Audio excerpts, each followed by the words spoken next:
All right. Well, welcome to, I can't hardly believe this, session number 32 Wow. of Neighboring 101. We've been doing this for a while, and we keep, every time we get together, we have people on to talk with us that are leaders in the neighboring movement nationwide. And we try to discover ways that organizations and individuals can use the art and skill of neighboring as part of their community and personal development. So I'm glad you're here today. For those who didn't make it in person, we'll remind them that um, after this meeting, we'll send a recap email, I'm sorry, that will have links to all of the past class videos in that. So if you're fairly new to Neighboring 101, scroll to the bottom of that email and you're going to see the links to all of our past 32 Neighboring 101 sessions. And that's the only place to get those. Those are on YouTube unlisted. So you can't search YouTube and find them. But the links are on that email, take you to those videos for class members. Encourage you to use chat today, like you already have been. Use that to ask questions or share links or message one another. That's a great way to use that tool. Then a little reminder that we do each month. We have class members from 94 of Missouri's 115 counties, and we also have people from 38 states in Neighboring 101 now. It is summer, so people have other things going on. So this month we only have one new class member, and that's Barb Thurman. But Barb is on today, and I know Barb just got done hosting a street fair in the Roundtree neighborhood in Springfield, Missouri, and I hear it was a great success. Barb, are the rumors true? Was it a great success? Yes, it was a lot of fun, a beautiful, beautiful day. Everybody stopped at our table, and I'm just getting started with this. So I am so new, and I can't wait to learn from you guys. Um, I have to say, the 50-yard challenge, I handed out probably almost all of the copies you gave me, and kids were excited as well as their parents. And I would be shocked if some kiddos don't take that challenge. I think it was totally cool. Well, that's wonderful. Yeah, it's been kind of neat to watch the website for the what's called the Raising Men and Women Lawn Service. Mhm. And there's been probably 8, maybe 10 uh, kids from Missouri sign up on that in the last couple of weeks. We've had 2 from Republic where I live, one from my hometown of Ash Grove. So I'll be watching to see some pop up from Springfield. That's exciting to see that. It's a great way for youth to get involved in their neighborhood and really benefit neighbors around them. What surprised me the most, um, I'm a retired teacher. I just retired last May, a year ago. But the kids, one little boy actually said, I've been waiting for someone to ask me about this. Mm. Like, and it made me think about it. And I taught middle school, and in today's youth and the school system, um, are we even asking the kids this? And we're not. And this little boy's like, I mean, he felt like, wow, I've been waiting for this, you know? So And he's like, no one ever asked me this. a way that they can participate and do something. Yeah. Yeah. Yeah, I and It's really yeah. cool. I have met several adults that have said that they would do this in order to earn a free Toro mower, blower, and weed eater. But it's only open to youth. But well, Barb, thanks for joining us, and again, congrats on a successful event. I will mention a couple of things in addition before we jump to Jennifer here. In the recap email that goes out, pardon me, you're going to see a link to a list of award winners from the Neighborhoods USA conference that was in El Paso, Texas. We had about 625 people in attendance. And I would encourage you to download and look over that list of award winners. I have found that list of people to be very willing to share presentations and information. So if you see a topic on there that's of interest to you, locate them online somewhere and ask for the information. I think you'll find they'll be willing to share that. And we have I'm going to mention this, just a couple of bonus speakers coming up that have just been set. We've got speakers lined up all the way through April of 2024 now. but we also have some bonus speakers. And around Missouri Good Neighbor Week, we're going to have two bonus classes. They won't be on Thursdays. They'll be on different days. One is September 26th. We're going to hear from nationally known author Shannon Martin. I'm sorry. She's the author of Start With Hello. And so we're going to hear from her to kind of help kick off Missouri Good Neighbor Week. And then on October 3rd, we're going to hear from Seth Kaplan. He is a lecturer at Johns Hopkins University, kind of a scholar on everything neighbor related. And he has a new book coming out about that time called Fragile Neighborhoods. And so he'll be talking to us about that kind of to end Missouri Good Neighbor Week. So be watching for that. Well, today I've already taken quite a bit of time with introductions. For some of you, our guest is no stranger. Some of you know Jennifer Prophete and the great work that she's doing. But for those of you that may not know Jennifer, let me introduce you to her. She is the Community Program Director at the Hopeful Neighborhood Project. That's headquartered in St. Louis, Missouri. And Jennifer is a practitioner of asset-based community development. She's also a former school teacher. If you were on early, you may have picked up on that. She hinted about that. And she's someone who draws upon her wealth of life experience for every group that she speaks to. So I wouldn't be surprised by what you might hear a story or two about rural Nebraska today, which is where she grew up. Jennifer says that she loves her neighborhood because it's full of friendly people who look out for each other. That sounds like a great neighborhood. Interesting fun fact about Jennifer, she actually attended a one-room country school. I love that about her. From kindergarten to 8th grade, she was in a one-room school. She and her husband live in St. Louis area. They have 3 children that are just adorable. She may not always feel that way, I guess. You know, I know how it is to have kids in the house, but at least when you see them on Zoom, they are awfully adorable. I know that she loves baseball, especially minor league baseball. She has a contagious laugh, and she is a crucial partner in making Missouri Good Neighbor Week and National Good Neighbor Day a success. A crucial partner in all of that, and can't thank Jennifer enough for that. So Jennifer, thank you for helping us take a really serious look at what it means to find the gifts in our communities. It is all yours, and I think I need to make you a co-host so you can share everything. Yes, I always joke that I am a Gen Xer, so I think in PowerPoint. So I have a PowerPoint prepared. Excellent. Because that's how it works. So That's how you roll. Let's pull this up here.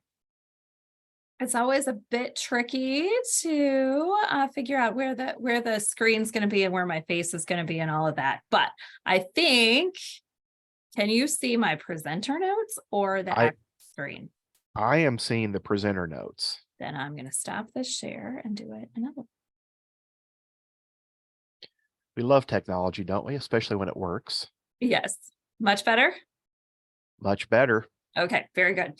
All right. Well, what we're going to do today is create what is known in asset-based community development as an asset map. Careful about those words. Yes. Mixed up and come out incorrectly. We are going to create an asset map today, which really is just gifts. It's the gifts in your neighborhood, and it's so fun to do. I hope that you really enjoy this. This is going to be an active Neighboring 101 session. So what I want you to do as we kind of chat here at the beginning is to get a pen ready. And if you got David's email this morning, you may have printed a neighborhood gift map. If you didn't get a chance to do that, not a big deal. Just get a piece of paper and I will help you kind of draw it out and you'll be good to go. So get those things ready as I introduce this topic of making a gift map. All right, let's not advance it. There we go. Just got to push it harder. Okay, so we started out with just a fun little activity at the beginning of introducing your neighborhood in exactly 6 words. And let's see. I can. Here's where the chat is. Let me just give you some examples of what people said for 6 words. Current, park-like, walkable. I love that. I think we've heard in some other classes how important walkability can be to learning how to seeing the gifts in your neighborhood and falling in love with your neighborhood. It was one of Melody's main things that she did in her neighborhood. Here's another one: new families, younger generation, kids. That makes for a lively neighborhood. Friendly, proud, giving, flowers, dogs, people walking. That's great. Kind and kids. I love the alliteration there. Hay bales, cows, and rocks. That might be my new favorite. And let's see, last one I'm going to read out loud here. Small town mentality in a big city. Now, what you'll notice about those is that most of you chose positive things. So you're already kind of predisposed to seeing the gifts in your neighborhood. So that is fantastic. Also, there's some key characteristics that seem to pop up in a lot of neighborhoods, things that make it alive and welcoming and friendly. But also there was a lot of differences. Some are walkable, some are big city, some are rural. The gifts in your neighborhood aren't relegated to a certain type of neighborhood, right? All neighborhoods, whether it's rural, urban, suburban, apartment living, New York City, rural Texas, upper peninsula Michigan, all neighborhoods, no matter how different they are, have gifts. And that's what we're going to explore today. So what is the Hopeful Neighborhood Project? I'll just give you a real brief definition here. We're a nonprofit that helps everyday neighbors pursue the common good right where they live. So we are not about coming into your neighborhood and doing something for your neighborhood. We are all about equipping and encouraging and inspiring people who live in neighborhoods, which is everybody, to really just do good right where they live and bring others along in that journey. We have lots of different resources that we offer, but they're all kind of centered around or built upon this framework of our 3-step process. Discover the gifts, imagine the possibilities, and pursue the common good. So today we're going to live squarely in the discover the gifts part of our process. But if you're working with us in any way, then what we do is we discover the gifts first, and then we start to think about how can we link those gifts together to discover possibilities of what we can do in our neighborhood. And so I'll tease that a little bit at the end, but that's really the next step after discovering the gifts, is to think, well, now what possibilities does this give us? What can we do with these gifts? And then finally, just dreaming about what you can do with the gifts doesn't actually get anything good done. So our 3rd step is to pursue the common good. And that's simply where we help you make a plan and work it. So actually come up with the possibility that you want to do, and then how are we going to get that done? What gifts are we going to use? How are we going to tap into them? What's the timeline? What's the thing we're going to do? So in a nutshell, that's the 3-step process that all our things are kind of built around. And thankfully, Jennifer will be back with us in August to do the Imagine the Possibilities. That's and right. Then Pursue the Common Good is going to be half of the session in September. Yes. And we'll kind of look at some things that people have done when they've pursued the common good. So yes. Just want to interrupt and let people know that's coming up. That's perfect. Thank you. Yeah. So don't lose these gifts maps is the underlying message there, and don't lose them and keep them going. And I'll tell you what your next steps can be with these gifts maps as we go. But I'd be amiss if I didn't say what our framework is built on. And David mentioned this, but it's really built on this foundation of asset-based community development. And that's a big topic that I could talk a long time about, but I won't. I'll just give you the basic definition of what it is. It is pursuing community or neighborhood revitalization by focusing on what is strong rather than what is wrong. We have some resources, we have some videos, we have a lot of different things if you're interested in knowing more about asset-based community development. But the idea is you start with what's there. You do things with people, not two people walk alongside together, and that the leadership comes from the community. It's not other people coming in to say what's needed or what's not needed. The leadership comes from inside the community. The gifts, we start with what's there and then bring other people to do with, not for or to. That's the bottom line of asset-based community development. It was started in the 70s by a couple of men who were researchers, but also community developers, and wanted to kind of explore what if we did this a different way. And it is now a worldwide movement with many, many organizations and practitioners employing these principles in many different ways, which is exciting. It's a hopeful message and really what the foundation of all the work that we do and many others in this space do. So with that, why make a gift map? What's the point of discovering the gifts, and why would you write it in a map? Which I use the word kind of loosely. I'm a map lover. I love, actually, writing a map with roads and whatever. This looks a little bit different, but it is still a map. And we call it a map because one thing it does is orients us like a map does, and orients us towards gratitude and abundance. So I will often say when I'm meeting with a group of people, and you've probably all had this experience as well, right? If you are meeting with a group of people, it doesn't take very long to figure out what the problems are, even if you don't ask. And so when we're working with neighborhoods and communities, we don't ignore that there's problems. There's problems wherever there's people gathered together. If there's going to be some problems that come up.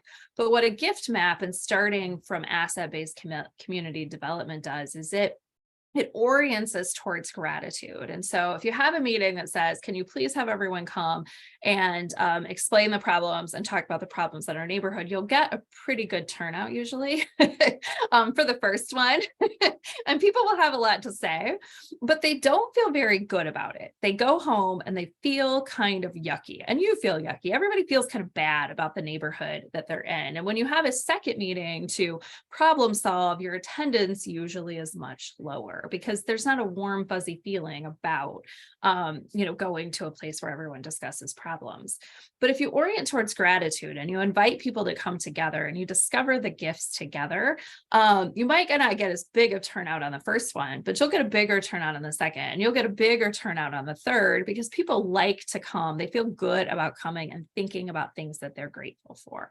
And so a gift map helps just orientate the whole conversation and our demeanor in our neighborhoods toward gratitude and abundance, that we actually have more than we think we have. Doesn't mean we don't lack some things in neighborhoods, some more than others. But when you are thinking of what you have and the abundance that you have, it's easier to go out and multiply. That's kind of this point as well, to help us focus on what is present rather than what is lacking. And then a quote we like here at the Hopeful Neighborhood Project is, making a gift map generates new opportunities for faithful action. So when you're intentionally thinking about the gifts, it often opens your eyes to things that you would have never thought about. And if you haven't, once you think about it, then that generates the ability to actually act on it and use that gift and grow.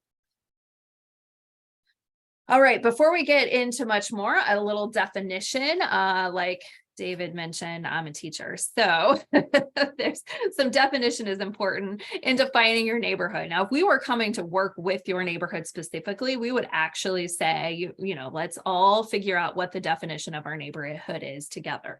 Because if you have 12 people in a room, they may have 12 different definitions, depending on how well defined the neighborhood is. Even if you're in a subdivision, some people would say it's just a subdivision. Other people would be like, well, it's a subdivision in a shopping mall that's adjacent. Everyone has a little bit different definition of a neighborhood, because in the United States, there's not one definition of what neighborhood means. And so we use the term, it's a geographically localized area characterized by a shared sense of boundaries among its residents.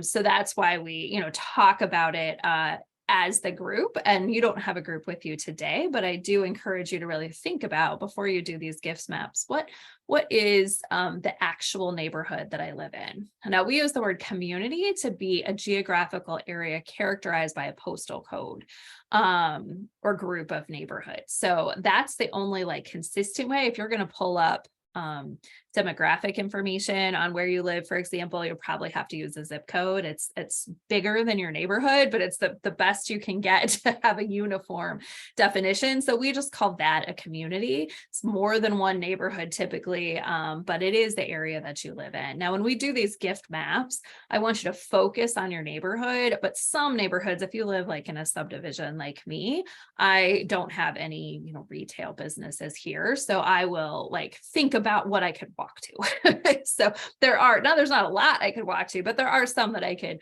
walk to on a really nice day with really good shoes. And so I would include those kind of in my, my gift map to make it a little bit more balanced. So we're gonna watch a video next, but I do want you, as you're kind of processing this video, to also be thinking about what are the boundaries of that neighborhood that I live in. So just have that kind of in the back of your mind.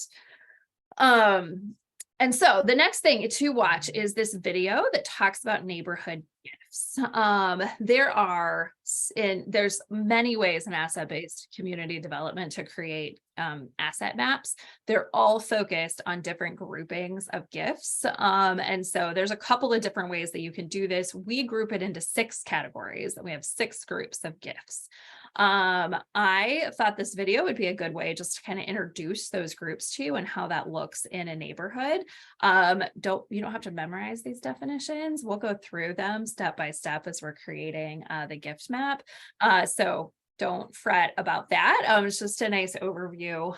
Also, if you happen to print out the handout, all of the definitions of these groups groups of gifts are on the back of that. So just so you know that either now or later. Okay, now I don't know what's going to happen when I press forward. It may work and I may have to go to to another screen. So we'll see if this plays or not. And I might not have, when I shared my screen, set optimize for video. Well, let's just see what happens.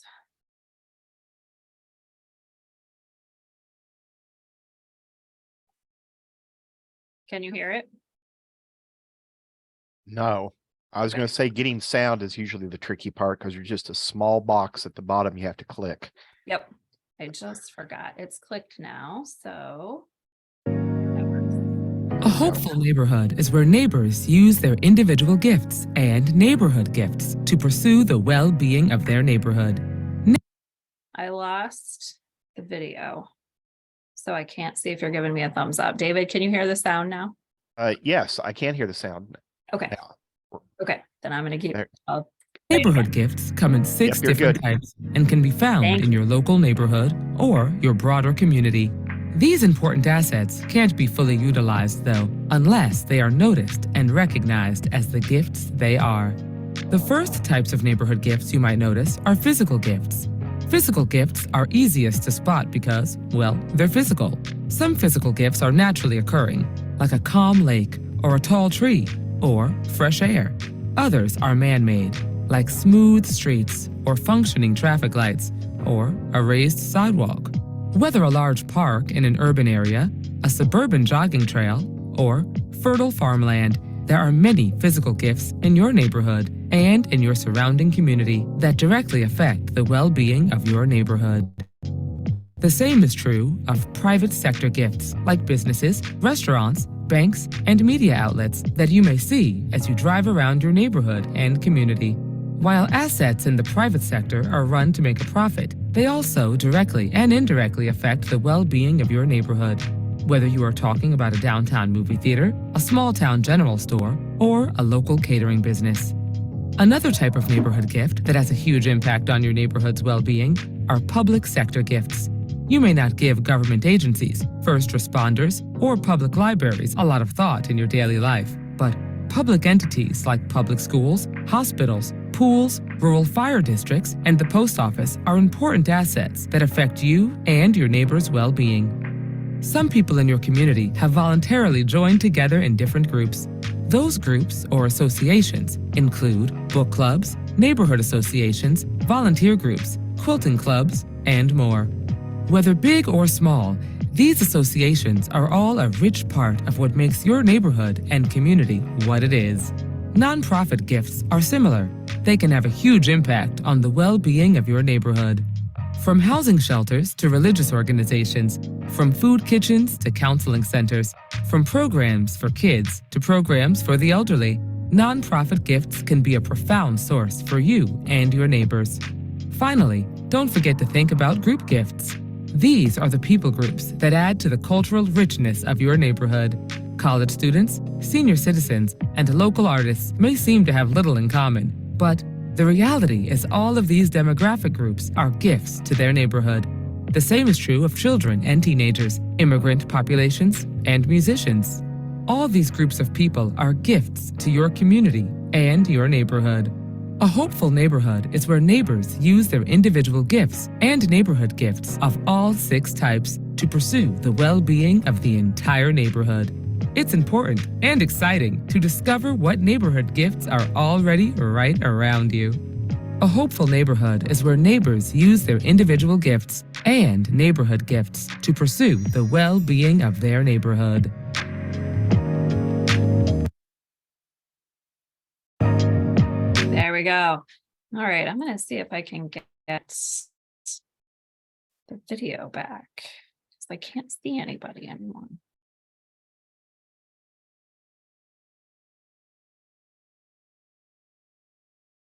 It may be the way you've done your view. You can do side by side with speaker or view the gallery. Yeah, let's see. It was working before. That's what but once I hit the video, it stopped. Show video panel. There we go. For some reason, I just don't like to do it blind. Feels like I've got like I'm in a corner with my back to the audience or something. Yes. Like that. Okay, we're back in business. All right, so now is when you get to do a little bit of this fun work of creating a gift map in your neighborhood. So if you don't have one, if you didn't, then here's kind of the template. So essentially, you'll draw a small circle in the middle of the paper, and then you'll divide it into 6 categories. So let's see, 1, 2, 3, 4, 5, 6 lines so that you that touch that circle. And then if you want to be fancy, you could do a dotted line outside of that, but that's not totally essential. I can show you what that's for. But really just a circle in the middle with 6 lines will do the job for you with no problem. So we have a little mnemonic that we use. It's the 3 R's, and I'll tell you the other 2 R's later. But the first one is recall. So in round 1 of doing a gift map, we just start with recall, the things that you can remember. And so we're going to go from each group gift. I'm going to define it again, and you're going to just write down gifts, assets in your neighborhood that fit that description from your memory. Okay. And if I know there's at least one little one among us. And so if writing is not your jam, you could draw these on a piece of paper and that would be fun as well. I could not draw fast enough or good enough, but some people could. So that's what we're going to do. And if you do have the fancy lines, this recall, the dotted lines around this recall area goes right where you see it on this screen between the dotted line and the first circle. That's the area where you're going to put the things that you recall. First one we're going to do. Oh, another just note, get specific, but don't get really lost in the specifics or get caught up on which category is the correct category. The important thing is that things get on the map, not exactly where they are. And by get specific, you don't want to just say maybe libraries. You would say something like the name of the library, or you can get specific in like, there's not just moms in the neighborhood, but there's a mom's Facebook group. There's even some value in getting super specific about like, we know that we have a tool shed in our neighborhood and there's 3 lawnmowers and a weed eater. And so you could put those as really specific assets or gifts that you all have access to. Another thing is sometimes you could put something in a couple of groups. So for a school, for example, you might have, you know, the PTO is a group, would be on the map in one place. The actual building that you can rent for meetings would be in another place. The playground might be in another spot. And the fact that, you know, there's access to children would be another spot. Maybe they have a little library that's outside of the school that all the community could use, and that would show up some other place. So one kind of entity could have lots of different gifts that you write down in the different areas. So with that, we are going to start with group gifts.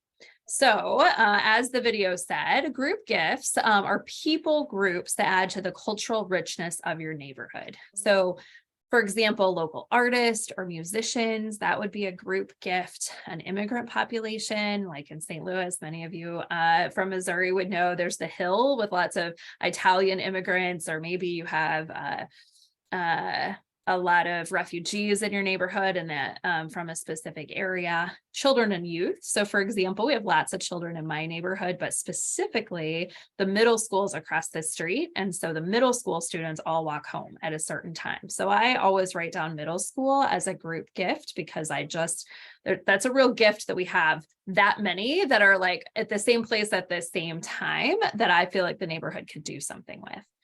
Maybe you have a college, so you have a lot of college students in your neighborhood, senior citizens, for example. That's what we mean by group gifts. This is one of the harder ones. There's other ones that'll be easier to write down, but I would like you to try to write down, 2 or 3 at least different group gifts in your neighborhood. And it's going to be a little awkward because I'm just going to pause for a couple of minutes, but I do want you to have a chance to write. So I don't want to go too fast, and everyone's camera's off, so I can't, and that's fine. You can keep them off, no problem. I know lots of people are eating at this lunchtime, but I can't quite read the room like I usually do. So that is the downside, isn't it? That's the right. challenge. So I can't tell when everyone sort of puts their pen down. So I'm just going to go with my gut on this. Thank you, Kyle.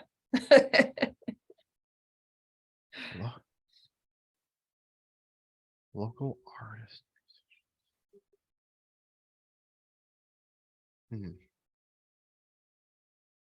Yeah, I mean, another example,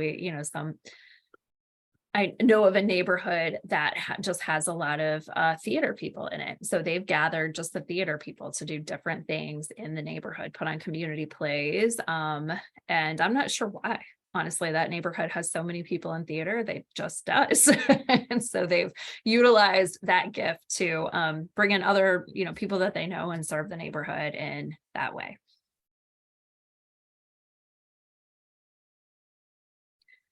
Some people have put things like dog walkers or like a mom's group. So sometimes they're kind of, hidden things are not a real formal association, just a group of people. All right, I'm going to keep going because this isn't the only time that we're going to visit these group gifts or any of the gifts. So from your recall, Perfect. It's the first time, and then we'll come back for a couple other rounds that you'll fill in after this class, but you'll have a chance to think about it more. The next one is physical gifts. This one tends to get filled out a lot faster. So physical gifts are the natural or man-made physical features that you and your neighbors in your neighborhood. So for example, parks and trails, streets and lights, community centers, community gardens, meeting or artistic venues, tools and equipment available to the public. All these things can be physical gifts. So this one again tend to be able to think about this one a lot more. When we're in a setting where we're working with a neighborhood, we'll take a group of neighbors and go on a walk. And some of them are harder to identify, but physical gifts are really fun to identify on a walk. And sometimes, I'll point out things that, I'm like, this sidewalk, not every neighborhood has a sidewalk. This is a gift. You could do something with this. I was going to say, don't you think it's interesting how easy some of those are to take for granted? Yep. So even if you think it's silly and it's a gift that everybody has, even if everybody has it, doesn't make it not a gift. So write it down. Streetlights are a gift for sure. Living in a neighborhood that's a little dark, I would say streetlights are a gift.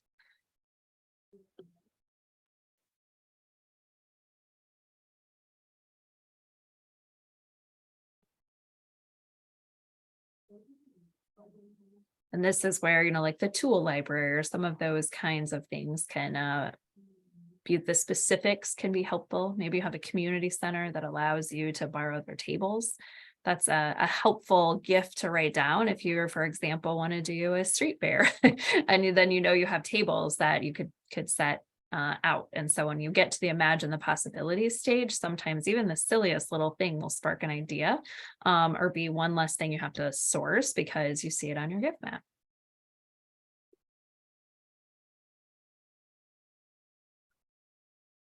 All right, I'm going to keep moving so that we get through all of this today. Associational gifts. These are volunteer groups, clubs, associations that various neighbors belong to. So for example, local neighborhood associations it's right in the name, so that's more obvious. Associational gifts, community groups and clubs, demographically specific groups. These are generally led by volunteers if they're associational groups. So since, you know, we're on neighboring 101 with Missouri Extension, a 4-H club would be a really good thing to write down here. Hey. That's for sure an associational gift. Other things like a book club, that can be an associational gift. Sometimes there's walking groups in a neighborhood. Any way that people are associated together. There's a neighborhood in St. Louis that has a community center basically for French speakers. So I can make an associational group of a bunch of people who speak French.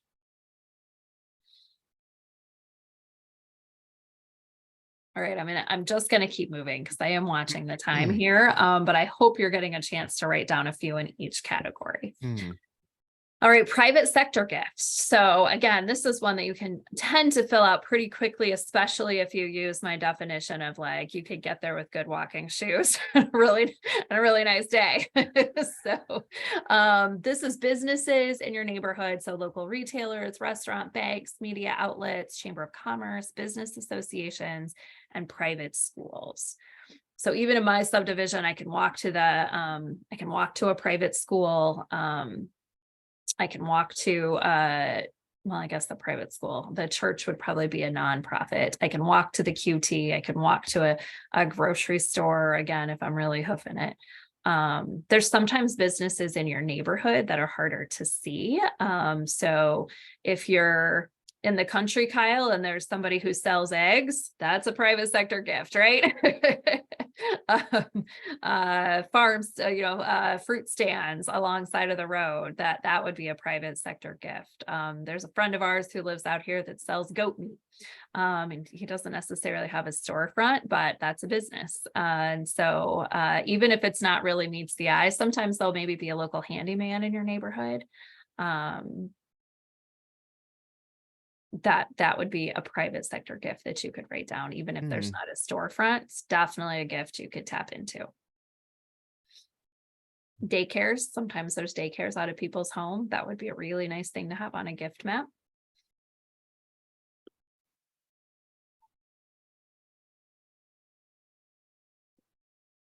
All right, I'm going to keep going. Like I said, I feel like I'm rushing you, but I'm going to do it anyway. All right, public sector gifts, the public agencies and facilities that operate within your neighborhood. So for example, government agencies, first responders, public schools or colleges, public hospitals or clinics, municipal libraries, pools and golf courses that are public. Of course, there might be some that are private. Those could be in either way. And if you don't know, again, the specifics aren't important here. The important thing is to get them on a map. So get them on there because they're a gift. So for example, we have a hospital that's walking distance here. It's a mental health facility. I don't know if it's public or private, but it doesn't matter. I should put it on the map because it could be, it's a great gift that we have access to. There's professionals there that we'd have access to. Also, I know a local neighborhood group that was one of their possibilities. They put it on the map and then they realized, let's really support these mental health workers. And so their project was supplying food on Wednesdays to all shifts for a month. And so on your gift map, you might, it's definitely a gift, but it might also create the possibility of let's keep this gift, let's grow this gift, let's support this gift. So again, I don't know if it's public or private, it doesn't matter. It matters that it's on the map. Remember things like your first responders, your police departments, your fire department, that kind of thing. Even if you don't have a substation close to you, I still think it's a good, they would come if you called. So put them on the map. Nonprofit gifts. These includes religious organizations, housing shelters, food kitchens, health clinics, counseling centers, those types of gifts. Again, some of these have storefronts and it's easy to see. Sometimes they don't. But if you know of someone who's connected to a nonprofit or runs it out of their home, I would put that on your gift map. I just was walking in the neighborhood and saw a van that was like, I can't even remember the name of the nonprofit now, but it was something like, kids in need. And I thought, oh, there's a gift I didn't know about. There's someone in our neighborhood who's connected to this nonprofit, probably quite closely because they have the van. So I should write that down as a gift and add to my gift map. I mean, I know another thing that probably goes without saying, but is important to think about is that your gift, this kind of practice is ongoing because you're always discovering gifts. There's always new gifts that are coming into the neighborhood. And sometimes there's different gifts that are leaving or things you don't have access to anymore. And so this is a living document that you can keep up or redo the process again. And it's even more fun in groups. So it's especially fun if you would take this and then go around to your neighbors or, your spouse or, whatever and say, I couldn't think, we did this exercise in this class and I could not think of any nonprofit gifts. Can you think of any? And I'll talk more about that in this next slide. But it is really fun to do in groups and it really gets bigger when you do it in with a lot of people. All right, so you have some things, hopefully a lot, but I didn't give you very much time. So you probably have a few things on your map. The other R's and the 3 R's are reconnaissance and research. So reconnaissance is what I was just talking about. That's going out and taking a walk. That's asking other people, what am I missing? And then you can go back to your map and you can write those things on that next line. Like, so Linda knew about a nonprofit or a person connected to one that I didn't think about. Or I just learned that there's a mom's Facebook group in the neighborhood. I should write that down in associational gifts, or whatever the case may be. Or you just take a walk this evening and see what all you can find and come back and write it down in reconnaissance. And then the 3rd R is research. So that's actually just pulling up a map on Google, going to the library and seeing what you can learn about your neighborhood, doing a little search, not just a map, but a search. What are nonprofits near me? Or what are the public services that I have access to? And so that's how you can complete the map. So I would encourage you before our next meeting in August to do some of this reconnaissance and research and fill this map out so that when we get to the point of imagining what possibilities we could do in our neighborhood, you've got a really large group of gifts to pull from and to give you ideas. So Jennifer, I was surprised the other day. I used my Apple Maps in my neighborhood and then just blew it up. And as you blow it up, businesses and things will pop up. And of course, where I live is very suburban. We don't really have businesses. But as I blew it up, I was surprised by how many home businesses were highlighted. Several home daycares that I really didn't know about. Right. and other things. So, you can do that in your areas as well. You may be surprised by what Yep. pops up. Yep. Yeah, and that's what's so fun about, this recall, about research, because you find out things. And then when you talk to people, because they may know things you don't, and you'll know things that they don't. And so then they'll get a bigger and deeper appreciation of their neighborhood. So question, you can put it in the chat or you can come off mute. What observations do you have about your neighborhood gift map? David shared one that as he was doing research, he found some things he didn't know about. And therefore couldn't utilize. Any other observations about your gift map? Well, I was just thinking when you talked about the group, because I filled mine out pretty quick, and then as you were going through the different areas and mentioned some stuff, I thought, oh, that's part of my community. And so I could see where when you added other people into this discussion, how each of these areas would grow, because it's just my perspective. It's just one perspective. Right. And so I think that's really important, I think. Yeah. And I think you're kind of alluding to this, but probably bears mentioning is also if you talk to people who are connected in a different way than you. So for example, if I'm talking to, some people that are older in my community who have access or need for different things, maybe have lived here longer or could tell me about, I don't know who offers senior citizen discounts yet. It's coming, see the white hair. But I know all about the young kids resources, right? Or you talk to a high school student and they'll know, all sorts of things you had no idea about that are, resources. Talk to people from different ethnic groups. My husband's always looking for a place that can cut hair better than the ones that just, come up. There's a very specific need he has for good haircuts and braiding. I don't know where to find braiding, but I've got to talk to people from different groups here to braid my kids' hair because I don't know how to do it. And so, you'll really get different perspectives if you add diversity into the map, diversity of age, diversity of experience, diversity of ethnicity. So that's another thing that can really make your map rich. Barb, do you have an observation? Well, just going through it, it made me see how much we really have. I live in just a fantastic, I think Dave probably knows our neighborhood. And we have all the restaurants, we have gathering place. It just showed me how much we really do have. We have everything. But the one thing that kind of stuck out with group gifts is my neighborhood is known for Halloween. And when we were moving in, we were told by everyone, just wait for Halloween, just wait for Halloween. And I didn't know what they're talking about. And after they were telling me how much candy to get and how the whole city comes to this neighborhood for Halloween. It wasn't candy, and I was out with an hour and a half. Crazy. Because watching everyone and dogs and come and okay, it's like, oh, this is cool. This is gonna be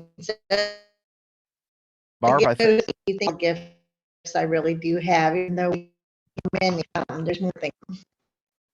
Barb, I think we may have lost some of you there at the toward the end. Maybe your connection's a little unstable, breaking up, but yeah, Barb's whole neighborhood, they shut down the streets and have a Halloween parade like you wouldn't believe, and then everybody hits the homes for candy. So they do it upright. And and I love that you shared that, Barb, for two reasons. And hopefully you can hear us. I think you might be frozen now, but one, you're right. This really orientates you to the gratitude of how much you have. And I didn't mention different events that should show up on your gift map, because a neighborhood coming together to do an event should show up there as a group gift or wherever, a nonprofit, just depends on, for mine, I might put, we have a 4th of July parade for the kids, and the fire truck comes and then hooks up and sprays, so I might put mine in like a public sector gift. So wherever you put it, those kinds of neighborhood events should definitely show up. All right, this is a leading question. I will just let you know. But is there anything else central to your neighborhood? There's any kind of group that we didn't put that's missing?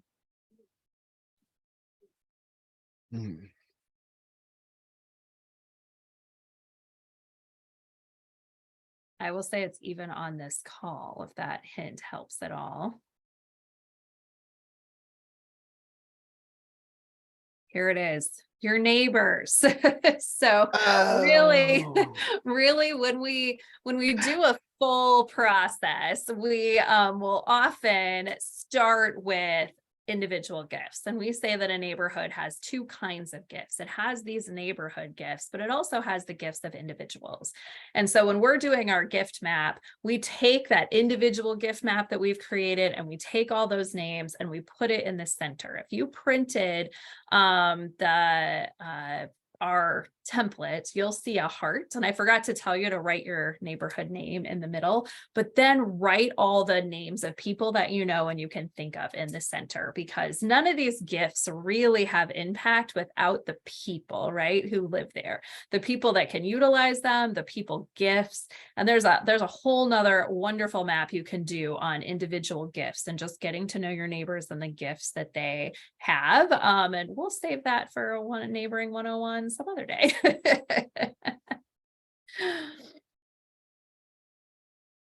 All right, so this is the teaser for next time. We're not going to really discuss this time, but when you step back and you look at all those gifts on the map, and when we do this in a group, we make that map like, as big as the wall kind of, and we have all these sticky notes. And what's really impactful usually is just how much is actually there, and then how many connections you just start to immediately think about, where you're like, the Halloween parade and the daycares. what can we do with that? I never thought about that. And the synapses just start snapping. And so that's what we'll cover next time. But if you think of things to prep yourself, start writing those down. And I think we just have a few more minutes. If you're like, this would be so great for my whole neighborhood to hear, we have some ways that you can do that. It is hopefulneighborhood.org is kind of down here at the bottom. We come and work with neighborhoods and labs. We have online. All this is accessible to you online. We have individual coaching, so you can set up a call with me and I'll just talk through things with you. You can do that on our website too. And then I just had to put Missouri Good Neighbor Week on there because none of these are possible if you don't know your neighbors and you're not actually getting engaged. And so Missouri Good Neighbor Week is just a really good time to get in your neighborhood, discover new gifts, discover new people, do things for each other. It's just really good to foundation for all of these things. And with that, David, I'm done. I don't know if you want to, we have about 5 minutes. I don't know if you want to have any questions or have some closing thoughts. Yeah, I would suspect people may have some questions. I mean, that is all great food for thought. And I appreciate you adding there at the end about your actual neighbors. Because I know in my case, I didn't even know their names, much less their skills or talents that they had to offer. And they didn't know mine either. So that has been a real eye opener. And I will tell you, there's a couple that lives maybe 100 yards down the street. I got to know them through a project, and they're Chinese born. They're first generation Americans. They've been here for 6 years, and we are working on this project together. And Shu is the name of the male in the house. And he said, I'm afraid that I am becoming too American. And I said, really? What do you mean by that? And he said, well, last week I needed a tool to do a job around the house, and I went to Lowe's and I bought it. And I said, and that makes you an American going to Lowe's? He said, no, I went there first I did not even think about asking my neighbors to borrow something. And he said, in China, you go to your neighbors first. Going and buying something would be second or third, not first. Yeah. So that was kind of an eye opener to me. I think Americans were quick to go buy something, right? And we don't think about our neighbors as the first asset. So your neighbors are your first asset. Anybody, other questions that you have for Jennifer today or observations? Great job. Thank you, Patty. I didn't even think about my neighbors either, and that's the one thing I love about my neighborhood the most. Yep. Yep. And like I said, I set you up there just a little bit because I didn't start with it, but I think we can all agree once you see it all, it's so encouraging, but without the neighbors, it's just really empty. Because, all of you, when you described your neighborhood, or many of you put things like kids, friendly people, all of those kinds of things. Which are your neighbors?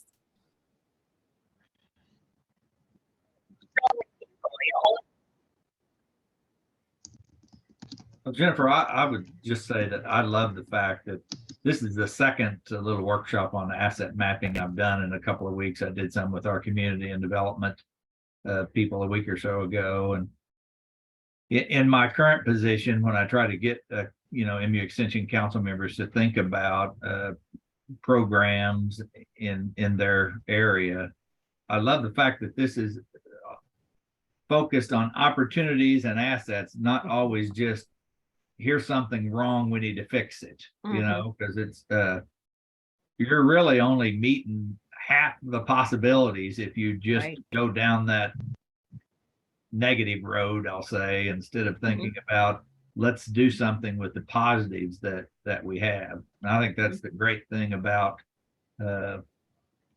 asset mapping and how it plays into the whole neighboring 101 that David does. Is it forces people to not only think about those positive things, but then they're actually engaged with them, which is a win-win. Yep. Yeah, thank you for sharing that. I appreciate that. We work with neighborhoods and they'll come up with projects, and sometimes it's a project like I described to strengthen a strength.